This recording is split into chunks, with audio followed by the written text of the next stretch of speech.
Muhibbin rahimakumullah. Sebelum kita membaca kitab Al-Hikam,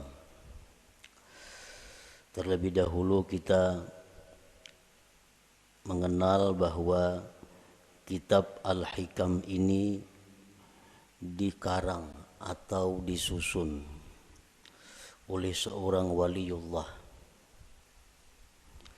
yaitu Ahmad bin Muhammad bin Abdul Karim bin Abdurrahman bin Abdullah bin Ahmad bin Isa bin Husain ibni Athaillah, dan beliau wafat pada tahun 709 Hijriah di Kahirah, Mesir. Kemudian kitab Al-Hikam ini merupakan salah satu daripada yang beliau karang. Hikam itu adalah kalimat jamak yang artinya kumpulan daripada hikmah.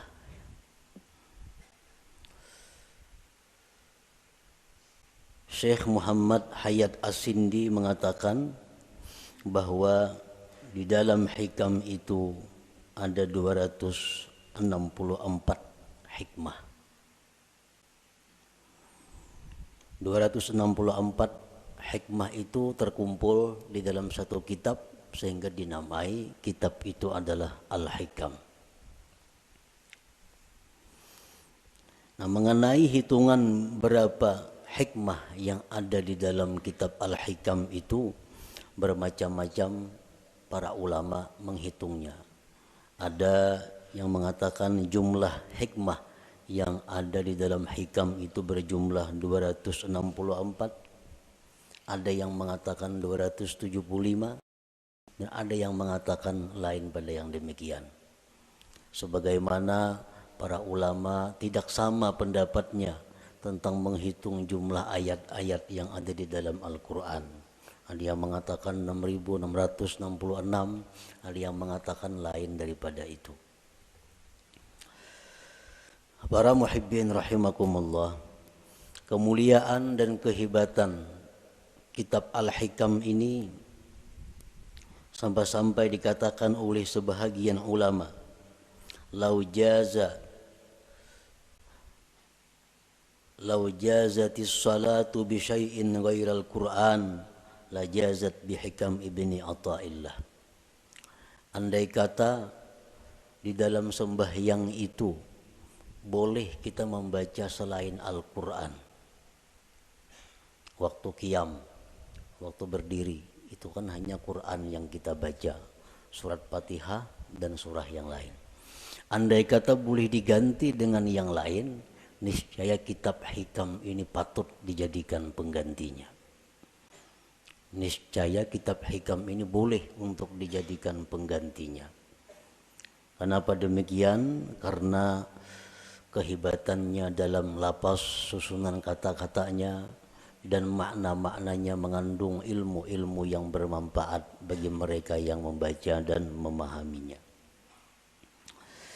Para muhibbin rahimakumullah, kitab Hikam itu satu matan yang banyak disyarahkan oleh para ulama.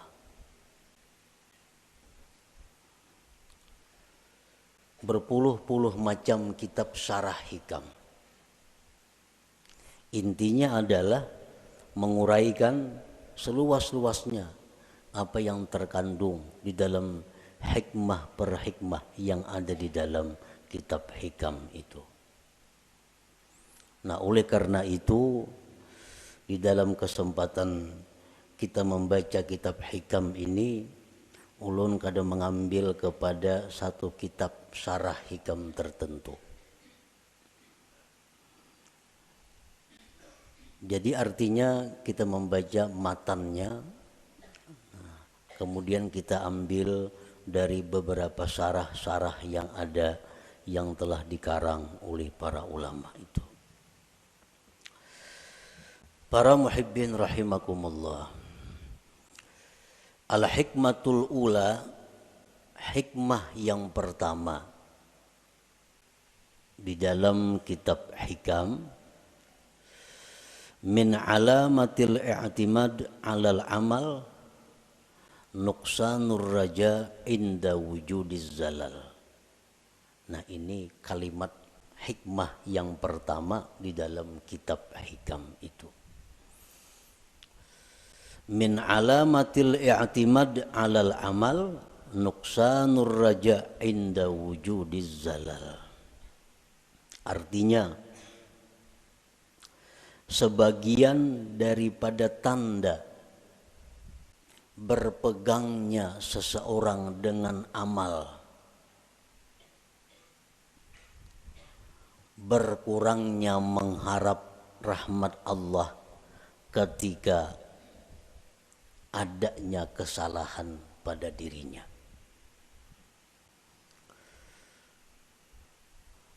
Apabila kita melakukan satu dosa, apabila kita ketinggalan satu wirid yang rutin, nah kemudian kita merasa jauh dari rahmat Allah, kita merasa jauh daripada kasih sayang Allah, itu menunjukkan bahwa kita namanya berpegang dengan amal.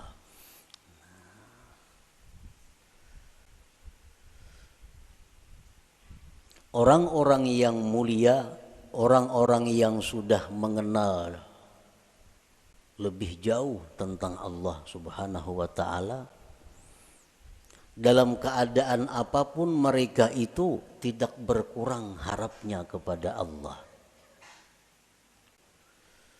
Baik mereka dalam melakukan taat atau mereka sedang diuji dengan kemaksiatan, harap mereka kepada Allah tetap sama.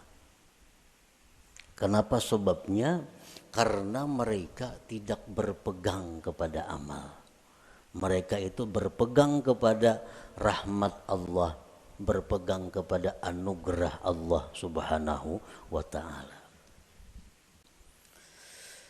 Para muhibbin rahimakumullah, amal itu artinya adalah harakatul jismi awil qalbi. Itu ngarannya amal. Gerak tubuh, gerak jasad atau hati. Bila bergerak awak kita nih, ngarannya ba'amal. Nah, bila bergerak hati kita, ngarannya ba'amal. Itu arti amal. Fa in taharraka bima fihi sawab summiya ta'atan. Wa in taharraka bima fihi al-iqab summiyat maksiatan.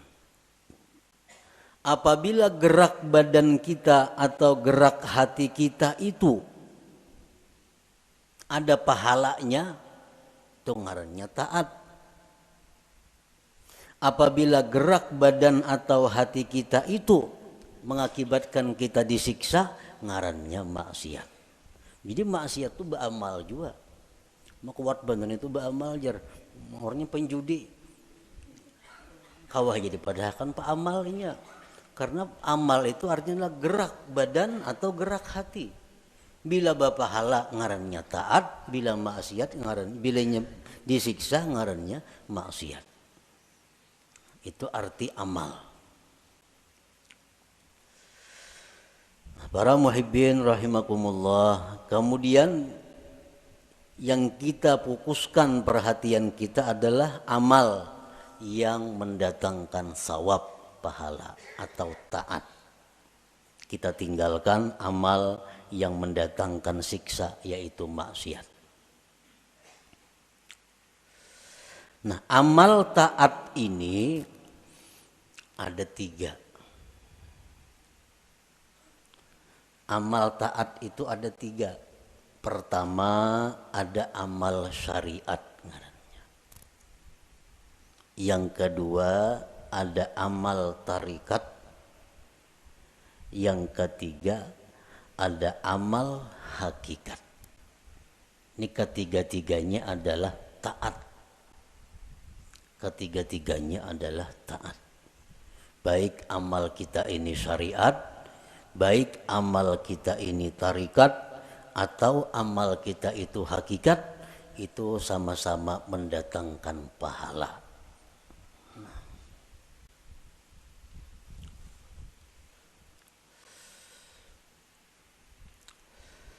Amal syariat untuk apa? Para ulama tasawuf mengatakan amal syariat itu gunanya li islahil jawarih, untuk membaguskan anggota tubuh kita. Membaguskan mata, membaguskan telinga, membaguskan mulut, membaguskan tangan, membaguskan kaki. Itu disebut adalah amal syariat. Kayak apa mata supaya bagus? Jangan memandang yang diharamkan Allah. Kayak apa mulut nang bagus? Jangan berkata-kata yang dilarang Allah. Kayak apa batis nang bagus? Jangan melangkah kepada jalan yang diharamkan Allah. Kayak apa tangan nang bagus? Jangan menjamah atau menyentuh yang dilarang Allah. Nah, membaguskan anggota-anggota tubuh kita ini itu urusan amal syariat ngarannya.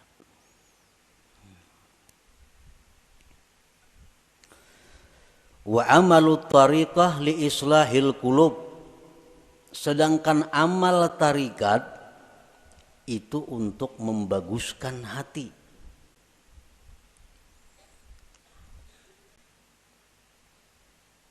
Amal tarikat itu gunanya adalah membaguskan hati.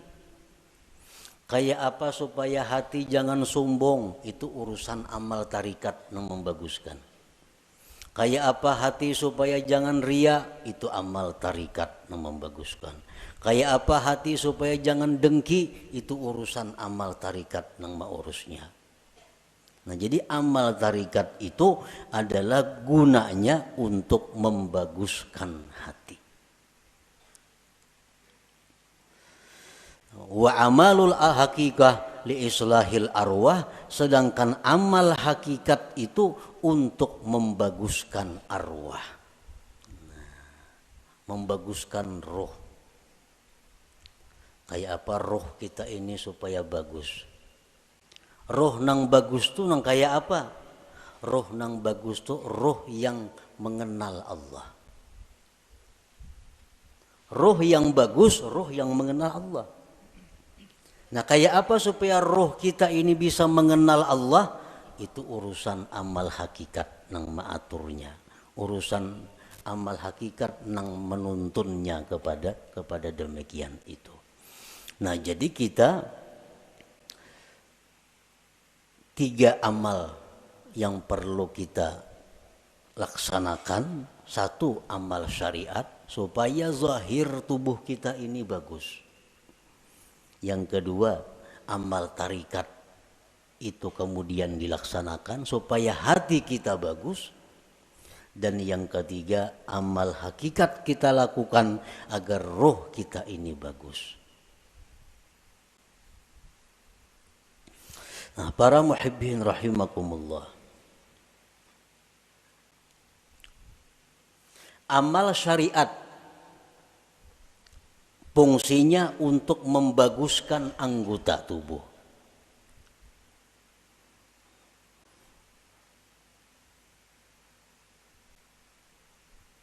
Amal syariat fungsinya untuk membaguskan anggota tubuh. Apa inti daripada amal syariat itu? Amal syariat itu saling banyakan. Tetapi kembali kepada 3 pokok.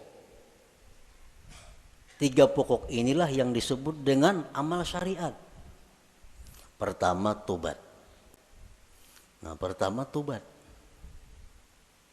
Yang kedua, takwa. Yang ketiga istiqamah. Nah ini seluruh amal syariat kembali kepada tiga ini. Tobat, kemudian takwa, kemudian istiqamah. Nah, tobat artinya apa? Membersihkan diri daripada yang kotor-kotor. Membersihkan diri daripada maksiat-maksiat. Itu tobat. Dimandii, mandi, itu tobat ngarannya. Imbah mandi, hanyar dipakaiani. Nah, dipakaiani, betapi, babaju, bakupia, bermacam-macam pakaian. Nah, itu adalah takwa. Nah, kayak apa supaya jangan lepas pakaian itu dari kita? Ngarannya istiqamah. Manbanu besalawar, manbanu betilanjang tuh ada istiqamah ngarannya. Istiqamah ini selalu berpakaian. Nah, artinya apa? Selalu menjunjung perintah Allah, menjauhi yang dilarang Allah dalam keadaan apapun. Itu istiqamah. Dalam keadaan susah, rajin ibadah. Dalam keadaan kaya, rajin ibadah. Dalam keadaan sakit, rajin ibadah. Dalam keadaan sihat, rajin ibadah. Dalam keadaan apapun ibadah kada tertinggal. Ini ngarannya istiqamah. Nah, tiga hal itu urusan amal syariat.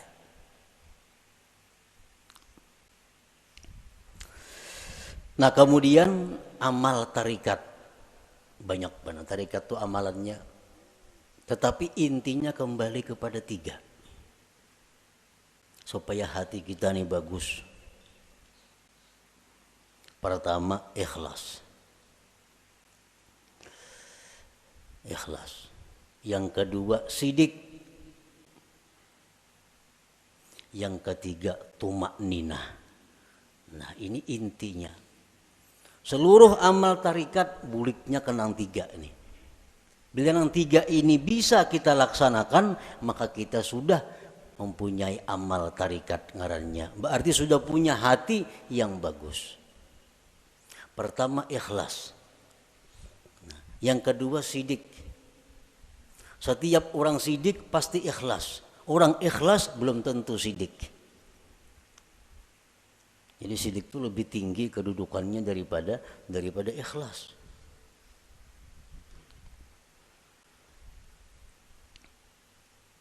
Orang sembahyang itu bisa ikhlas, belum tentu sidik, belum tentu sidik.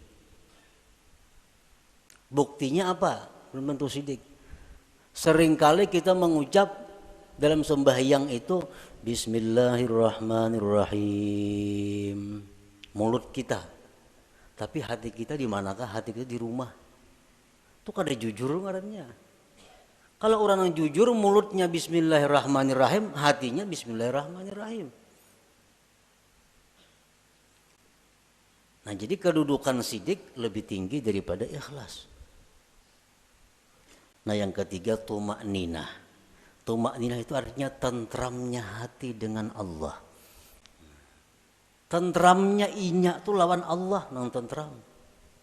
Lawan keluarga, anak, bini, laki, duit, harta, kekayaan, pangkat itu kadang membuat inya tentram.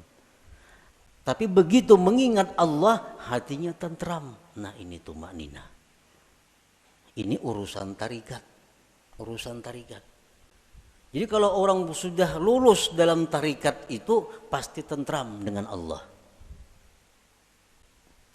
Alladzina amanu wa tatma'innu qulubuhum bidzikrillah, ala bidzikrillah tatma'innul qulub. Ini untuk orang tarikat. Nah, orang-orang yang beriman itu tentram hatinya dengan mengingat Allah. Nah, jadi kalau kita sudah bertarikat, lulus dalam tarikat itu, pasti kita tentramnya kita dengan Allah. Tak kumpul lawan siapa saja kadang membuat tentram. Tapi begitu kita ingat Allah, walaupun saurangan di hutan belantara, tetap tentram hatinya. Nah, ini sudah orang yang lulus dalam tarikah ngarannya. Nah, yang ketiga, hakikat, amal hakikat. Hakikat tadi gunanya untuk membaiki roh. Roh yang baik itu roh yang kenal Allah.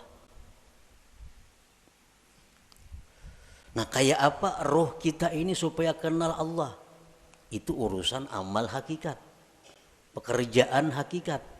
Dan inti pekerjaan hakikat itu kembalinya kepada tiga. Pertama, murakabah. Murakabah. Murakabah itu artinya merasa dirinya selalu diawasi oleh Allah. Merasa ditilik oleh Allah. Merasa diperhatikan oleh Allah. Lalu kada wani berbuat hal-hal yang kada baik karena selalu diawasi oleh Allah. Nah, itu murakabah. Bila orang tuh kawak nangka itu merasa diri diawasi oleh Allah siang malam di kamar, di rumah, di pasar, di kantor, di hutan, di perumahan, merasa selalu diawasi Allah, maka orang ini akan diberi Allah musyahadah. Nah, musyahadah.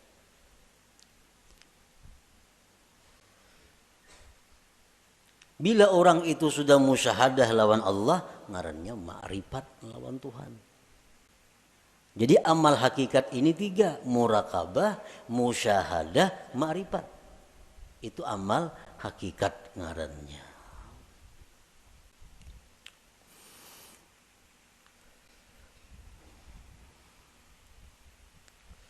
Wa'budillah ka'annaka tarah.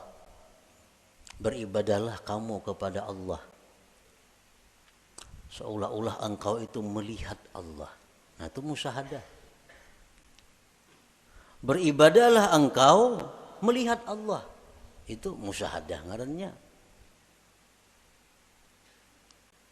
Tapi fa illam takun tarah, jikalau engkau belum mampu melihat Allah, fa innahu yarak, Allah melihat engkau. Nah, itu murakabah ngarannya. Kalau kita merasa dilihat oleh Allah siang, malam, bisukan, kamarian, dimanapun merasa dilihat oleh Allah, itu ngarannya kita murakabah. Satu saat kalau kita terus menerus demikian, kita akan musyahadah. Kita akan musyahadah. Bila musyahadah tuh diberi ma'rifat ujung-ujungnya. Nah, amal hakikat itu tiga macam. Murakabah, musyahadah, ma'rifah.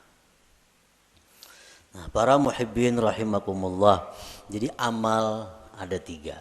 Amal syariat, yang pertama kita laksanakan amal syariat. Tobat, takwa, istiqamah. Supaya apa? Zahir tubuh kita bagus. Yang kedua, amal tarikat. Supaya hati kita baik. Dengan apa? Ikhlas, jujur, tumakninah. Tentram dengan Allah. Yang ketiga, amal hakikat, supaya roh kita ini baik. Nah, murakabah, musyahadah, ma'rifat. Para ulama sufi mengatakan la yasihul intiqal ila maqamin hatta yuhaqqika ma qablah. Tidak sah seseorang itu berpindah ke suatu makam, ke suatu amal, ke suatu perbuatan sebelum memantapkan sebelumnya. Sebelum mantap nang pertama jangan berpindah. Nang pertama apa tugas kita? Syariat. Amal syariat. Nah, jangan hendak masuk ke amal tarikat amun ini belum mantap. Jadi apa yang harus kita mantapi terlebih dahulu? Tiga perkara. Tobat, takwa, istiqamah. Nah, tiga ini diurus. Bila tiga ini kita sudah mantap, nah hanya kita naik ke amal tarikat. Pertama, tobat. Jadi pengertian tobat ini jangan kita beranggapan bahwa nang batubat itu orang-orang periman nang perlu kada. Kita ini perlu kepada tobat. Jangan dianggap orang nang tengah jalan itu nang harus bertobat.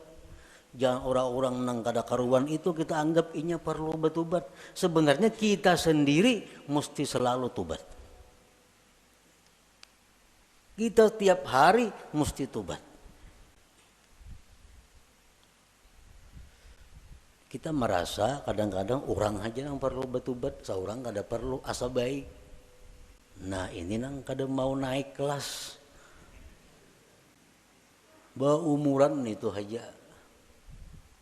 Kenapa? Karena bila merasa tobat orang nang perlu bertobat, seorang ini asa bujur sudah. Pada tobat itu perlu setiap orang. Walaupun lain-lain bentuk tobatnya. Sebagian orang ada yang mesti tobat daripada kafir. Sebagian orang ada yang perlu tobat daripada dosa besar. Sebagian orang ada yang perlu tobat dari dosa kecil. Sebagian orang ada yang perlu tobat daripada makruh. Tobat daripada khilaful aula yang kurang baik. Jadi setiap manusia dengan tingkatan apapun itu mesti tobat.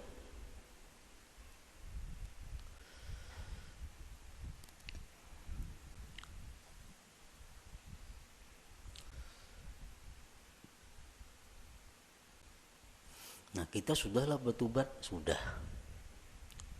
Dulu minum arak, sekarang ampih. Dulu penjudi, sekarang ampih.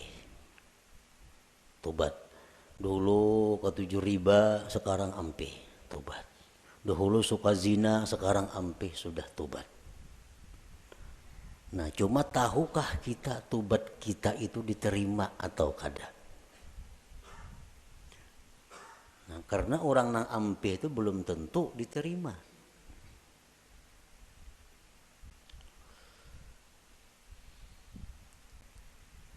Intinya adalah diterima. Apakah tobat kita itu sudah diterima oleh Allah atau belum? Nah ini yang kada tahu. Maka kita kada boleh naik ke suatu makam, ke suatu tingkatan sebelum memantapkan tingkatan yang pertama, hanyar tingkatan yang kedua, mantap nang kedua, hanyar naik ke tingkatan nang ketiga. Selama kita belum biris tingkatan syariat, kada akan bisa kita mengaji ilmu tarikat. Mengaji bisa, paham bisa, memakai pasti kada kawa. Memakai pasti kada kawa. Mau kada kawa.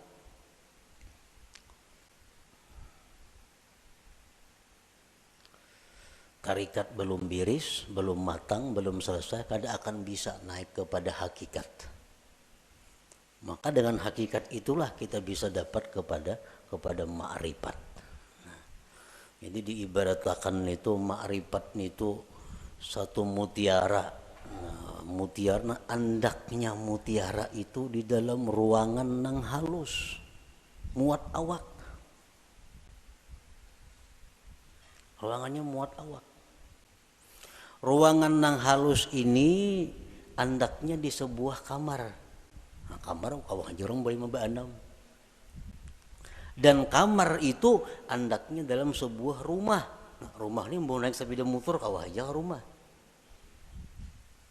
Nah, jadi kita kada bisa masuk ke rumah kalau kita masih banyak bawaan. Ada kawan. Kalau kita masih banyak bawaan kita ini masih berinting, sering banyakan bawaan. Kalau kita bakajal ke rumah, kada kawa. Buangi nang kada perlu supaya kita kawa masuk ke rumah. Nah, motor ditinggal, nang mana diisi motor, toko ditinggal. Kalau mau angkut toko ke rumah, kada kawa. Nah, kios ditinggal, kabun ditinggal, kada muat rumah.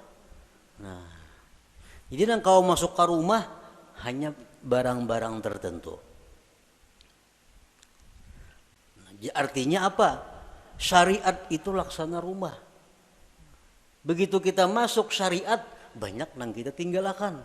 Riba tinggalkan, permainan tinggalkan, zina tinggalkan, semua aja tinggalkan. Kalau tuh kita masuk ke rumah. Nah, sepeda motor kawa dibawa ke rumah, sepeda kawa dibawa ke rumah. Begitu kita hendak masuk kamar, nah, ngalih membawa sepeda motor ke kamar, ngalih membawa kendaraan ke kamar itu. Pas ditinggal di luar kamar, bakal karasan kada kawa bahanjuran. Nah, sama halnya kita ini kalau hendak masuk kepada tarikat, buangi gawian-gawian yang lain-lain supaya kita muat berandak di situ. Nah, hendak masuk pulang ke hakikat, halus kamarnya muat awak, jam tangan gin dipacul kada kawa. Kacamata santok pacul juga. Nah, muat beti lanjang aja kawa lagi. Nah, hanyar kawa kita masuk ke kamar nah halus tuh untuk mengambil yang berharga yaitu mutiara atau ma'rifat itu. Nah, itu artinya kita kada kawa melangkah ke situ kalau sebelum matang yang pertama. Nah, syariat ini yang dibiriskan terlebih dahulu. Cara kita berjual beli, cara kita bergaul, cara kita makan, cara kita berpandir, cara kita berpakaian sesuaikan dengan syariat. Bila kada sesuai lawan syariat, hendak ke hakikat kada bisa. Jamin kada bisa. Napanya bisa? Pandirnya aja. Pandirnya aja bisa. Praktiknya kada bisa. Itu sudah hukum, ketentuan. Syariat kada mantap, kada kawan naik ke tarikat. Tarikat kada mantap, kada kawan naik ke hakikat. Nah, jadi fokus kita ini adalah membaguskan dahulu syariat kita. Kayak apa membaguskan syariat? Tobat. Nang ketujuh menggibah, tobat. Nang ketujuh riba, tobat. Nang ketujuh memakai pakaian haram, tobat. Imbah kita tobat itu perlu diteliti, perlu dipikirkan, tobatku ini diterima juga kah, kada kah? Selama kita belum ada ketentuan tobat ini diterima atau kada diterima, hati kita masih kada nyaman, hati kita masih kada tentram karena belum ada kepastian tobat atau kada tobat. Takwa kemudian, ibadah, sembahyang, puasa segala macam. Istiqamah terus menerus seperti itu. Bila 3 macam ini kawa, nah ayo ya naik kita ke amal apa? Ke amal tarikat. Kita wajib mengusahakan syaratul kabul. Kita wajib mengusahakan syarat diterima tobat kita. Diterima takwa kita. Diterima istiqamah kita. Itu kita wajib mengusahakan persyaratannya supaya ini diterima oleh Allah. Sembahyang contohnya. Kayak apa sembahyang itu supaya diterima oleh Allah? Ada syarat-syaratnya. Yang pertama, supaya sembahyang itu diterima oleh Allah, syaratnya adalah ilmu. Kullu man bighairi ilmin ya'malu amaluhu mardudatun la tuqbalu. Tiap-tiap orang yang bekerja beramal tanpa ilmu ditolak, tidak diterima. Jadi sembahyang kita ambil contoh amal syariat sembahyang contohnya, supaya sembahyang ini diterima Allah kayak apa? Satu, punya ilmu. Belajar bujur-bujur sembahyang tuh. Rukuk kayak apa, sujud kayak apa, amun masbuk kayak apa, kada salat membaca Fatihah kayak apa caranya. Nah, bujur-bujur belajar sembahyang supaya sembahyang kita diterima. Yang kedua, supaya diterima sembahyang itu ikhlas. Berhubung ini amal syariat, ikhlasnya pun ikhlas syariat. Ikhlas syariat yang kayak apa? Sembahyang mengharapkan surga, sembahyang karena takut lawan api neraka, ikhlas menurut syariat. Nah, sembahyang kita mudahan masuk surga dengan itu syariat bujur, ikhlas. Kenapa sembahyang? Takutan kalau pindah ke neraka mati, itu ikhlas dalam syariat. Nah, Jangan ada tujuan lain sembahyang. Contoh, kita ambil contoh sembahyang supaya dipuji orang, supaya dihormati orang, dimuliakan orang. Jangan ada sedikit pun dalam hati demikian. Ikhlas. Yang ketiga, syaratnya diterima itu sembahyang atau amal-amal ibadah lainnya, muwafaqatus syurut wal arkan wal adab. Sembahyang kita ini sesuai syarat. Penuhi syarat-syaratnya apa? Rukun-rukunnya apa? Adabnya apa? Orang nak sembahyang mesti berwudu, suci daripada hadas najis, menutup aurat, menghadap kiblat, masuk waktu. Nah, penuhi, bersihin najis, sucikan hadas dengan wudu, tutup aurat, tunggu waktu sembahyang, bila masuk hanyar sembahyang. Nah, itu syaratnya sudah biris. Syaratnya biris, rukunnya, rukun sembahyang. Ruku kayak apa, bacaan Fatihahnya kayak apa, sujudnya kayak apa, sesuaikan dengan aturan. Embah itu pulang adab. Walaupun sembahyang ini syaratnya cukup, rukun cukup, tapi kada beradab, itu bisa kada diterima.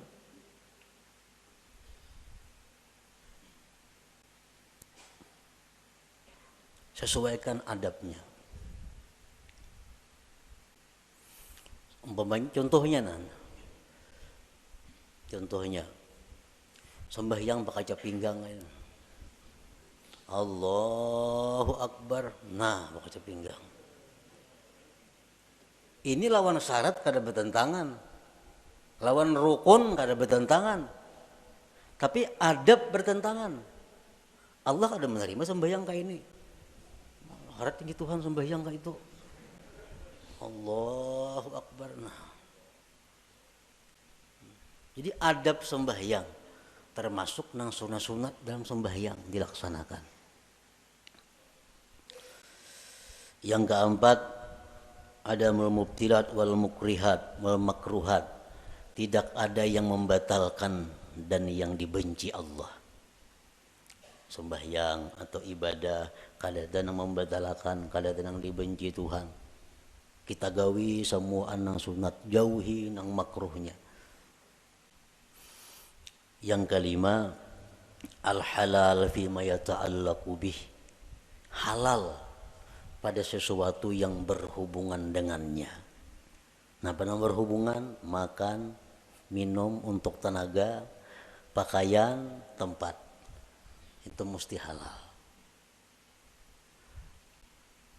Rasulullah bersabda, man akala luqmatan min haram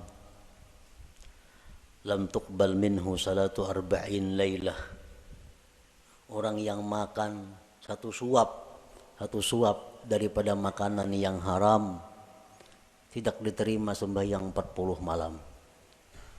Sasuap tuh kita makan nang haram 40 malam sembahyang kita ditolak Allah. Sepiring berapa suap?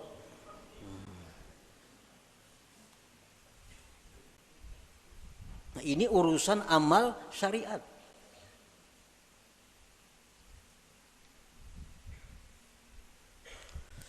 Pakaian kita mesti halal. Rasulullah SAW bersabda, man ishtara sauban bi asri darahim bi samanihi dirhamun haram lam yaqbalillah salatahu ma dama alaihi minhu syai. Barang siapa nukar pakaian 10 dirham, 1 dirham ada yang haram, kada Allah terima sembahyangnya selama itu masih ada. Nah, jadi kalau amal syariat ini kita biriskan dan kita usahakan syarat diterima oleh Allah, nah hanya kita melangkah ke amal hak tarikah. Hanya ke amal tarikah. Para muhibbin rahimakumullah. Imam Ahmad ibnu Athaillah tadi mengatakan, termasuk tanda orang yang berpegang dengan amal, kurangnya berharap kepada Allah ketika terjadi maksiat pada dirinya. Nah sekarang kita tadi beramal, tobat sudah kita laksanakan, syarat-syarat untuk diterima sudah kita laksanakan, takwa sekarang ini kita laksanakan, istiqamah kita laksanakan. Jangan sekali-kali kita berpegang, kita condong, kita gembira dengan tobat, takwa dan istiqamah itu. Jangan sekali-kali kita berpegang, jangan sekali-kali kita bersandar, jangan merasa gembira dengan tobat, takwa dan istiqamah tadi.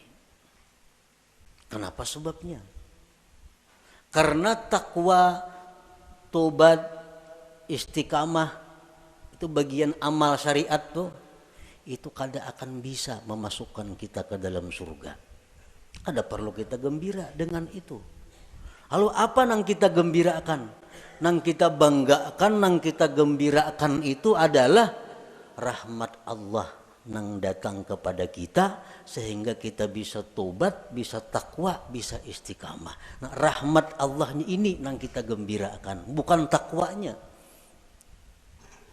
Nah, bila kita menggembirakan dengan takwa yang kita lakukan, ngarannya berpegang dengan amal. Bila orang berpegang lawan amal itu, lawan Tuhan turun naik. Bila banyak maksiat asa jauh lawan Tuhan. Bila berbuat taat asa parak lawan Tuhan. Padahal Tuhan tuh ada berjauh berparak sebenarnya. Nah di situ kelemahan tauhid kita. Kenapa kita bila berbuat maksiat asa jauh lawan Tuhan? Berbuat taat asa parak lawan Tuhan. Karena kita berpegang lawan amal. Jika kita berpegang dengan rahmat Allah, apapun keadaan kita selalu dekat dengan Allah. Baik dalam maksiat kita dekat dengan Allah, waktu taat dekat lawan Allah, karena kita berpegang lawan Allahnya, bukan dengan amal kitanya. Nah ini min alamatil i'timad 'alal amal nuqsanur raja inda wujudiz zalal. Rasulullah sallallahu alaihi wasallam bersabda, la yadkhula ahadukumul jannah bi amalihi. Seseorang kamu, ujar Nabi, selamanya tidak akan bisa masuk surga dengan amalnya. Nah, buat apa kita berpegang lawan amal? Buat apa kita gembira dengan tobat, gembira dengan takwa, gembira dengan sembahyang? Nah, apa gembira akan? Itu kadang membawa ke surga, ujar Nabi kita. Qalu wala anta ya Rasulullah, qala wala ana. Aku pun ya Nabi, amalku kada bisa masukkan aku ke surga. Illa ayyatagammadani Allah birahmatih, kecuali Allah yang meliputkan aku dengan rahmatnya. Nah rahmatnya ini yang kita gembirakan. Oh kita gembira, kita suka tobat sebab Allah memberikan rahmat kepada aku. Bukan dengan tobatnya kita gembira, tapi dengan rahmat yang diberikan Allah kepada kita. Nah itu yang kita pegang.